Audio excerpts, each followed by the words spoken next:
السلام علیکم ورحمۃ اللہ وبرکاتہ ناظرین، یہ ہمارے پاس ازالۃ الخفاء جو ہے اس کا والیوم 4 ہے، جلد 4 ہے، اور اس کے پیج نمبر 49 پہ 49 صفحہ پہ جو ہے وہ حضرت شاہ ولی اللہ رحمۃ اللہ علیہ نے امیر المومنین خلیفۃ المسلمین حضرت عمر بن خطاب رضی اللہ تعالیٰ عنہ کے بارے میں ایک واقعہ تحریر فرمایا ہے محب تبری کے حوالے سے کہ ان عمر خرج لیلۃ ومعه عبداللہ بن مسعود، کہ حضرت عمر فاروق رضی اللہ تعالیٰ عنہ ایک رات گشت کے لیے نکلے، آپ کے ساتھ جو ہے وہ حضرت عبداللہ بن مسعود رضی اللہ تعالیٰ عنہ تھے۔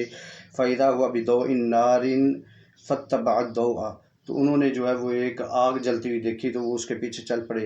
حَتَّى دَخَلَ دَارًا، تو اس کے آگ کے پیچھے چلتے وہ ایک گھر میں پہنچے۔ فَإِذَا شَيْخٌ جَالِسٌ، تو وہاں پر جو ہے وہ ایک بوڑھا جو ہے وہ بیٹھا ہوا تھا، بین یدیہ شراب وقینۃ تغنی، اور اس کے سامنے جو ہے وہ شراب تھی اور ایک مغنیہ یعنی گانے والی گلوکارہ تھی جو گا رہی تھی۔ فلم یشعر حتی حجم عمر علیہ، جب عمر فاروق رضی اللہ تعالیٰ عنہ کے پہنچنے تک اس کو پتہ ہی نہ چلا۔ فقال ما رأیتک اللیلۃ اقبح من شیخ ینتظر اجلہ، اللہ اکبر۔ حضرت عمر فاروق رضی اللہ تعالیٰ عنہ نے فرمایا کہ میں نے آج جیسی کوئی رات نہیں دیکھی کہ بوڑھا ہے جو انتظار کر رہا ہے اپنی موت کا۔ فرفع الشیخ راسہ، اس بوڑھے نے جو ہے وہ اپنا سر اٹھایا۔ وقال بل ما صنعت یا امیر المومنین اقبح، تو وہ کہنے لگا کہ امیر المومنین آپ نے جو کیا ہے وہ زیادہ بدترین ہے، میرا کام بدتر ہے تو آپ کا کام جو ہے بدترین ہے۔ انکا تجسست وقد نہی اللہ تعالی عن التجسس، وہ بدترین کیوں ہے کہ آپ نے جو ہے وہ میری جاسوسی کی ہے، حالانکہ اللہ تبارک و تعالیٰ نے جاسوسی سے جو ہے وہ منع فرمایا ہے، تجسس سے منع فرمایا، اور آپ نے میرے بارے میں تجسس فرمایا۔ وَإِنَّكَ دَخَلْتَ بِغَيْرِ اذن، اور تو میرے گھر کے اندر جو ہے وہ آپ داخل ہوئے ہیں بغیر اجازت کے۔ وَقَدْ نَهَى اللَّهُ تَعَالَى عَنْ ذَلِكَ، اور اللہ تبارک و تعالیٰ نے اس سے بھی منع فرمایا۔ فقال عمر صدقت، تو عمر فاروق رضی اللہ تعالیٰ عنہ نے فرمایا بالکل تو نے سچ کہا۔ ثم خرج عاتبا عاضا علی ثوبہ، پھر حضرت عمر فاروق رضی اللہ تعالیٰ عنہ نے کپڑا جو ہے وہ منہ کے اندر لیا اور نکل پڑے شرمندگی کے ساتھ۔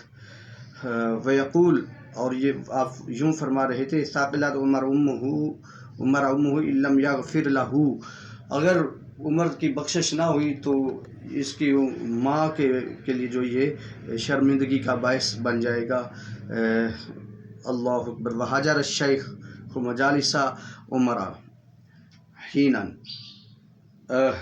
اس بوڑھے نے جو ہے وہ حضرت عمر فاروق رضی اللہ تعالیٰ عنہ کی مجلس جو ہے وہ ترک کیے رکھی حتیٰ کہ وہ ایک دن آ گیا۔ ثم انہ جاءہ شبیبہ المسجع، اور اس نے جو ہے وہ اپنے داڑھی کو جو ہے چھپایا ہوا تھا۔ فقال لہ ادن منی، تو حضرت عمر فاروق رضی اللہ تعالیٰ عنہ نے فرمایا کہ میرے قریب فدنا منہ، وہ آپ کے قریب ہوا۔ فقال لہ، تو آپ نے اس کو کہا فرمایا والذی بعث محمدا بالحق، قسم ہے اس ذات کی جس نے محمد صلی اللہ تعالیٰ علیہ وآلہ وسلم کو حق کے ساتھ بھیجا۔ ما اخبرت احدا من الناس بالذی رأیت منک، میں نے جس حالت میں تجھے دیکھا تھا میں نے اس حالت کے بارے میں کسی کو نہیں بتایا۔ ولا ابن مسعود، اور حتیٰ کہ میرے ساتھ جو ہے ابن مسعود رضی اللہ تعالیٰ عنہ تھے ان کو بھی نہیں بتایا۔ فقال الشیخ، تو اس بزرگ نے کہا، بابے نے کہا، وانا والذی بعث محمد بالحق ما عدت الیہ الی ان جلست ھذا المجلس، کہ اے عمر فاروق رضی اللہ تعالیٰ عنہ آج آپ تک میں آ گیا تو اس آنے تک، اس کے دوران جو ہے وہ آپ کے اس پہنچنے سے اس دوران تک جو ہے میں نے وہ دوبارہ وہ اس گناہ کا ارتکاب نہیں کیا۔ السلام علیکم ورحمۃ اللہ وبرکاتہ۔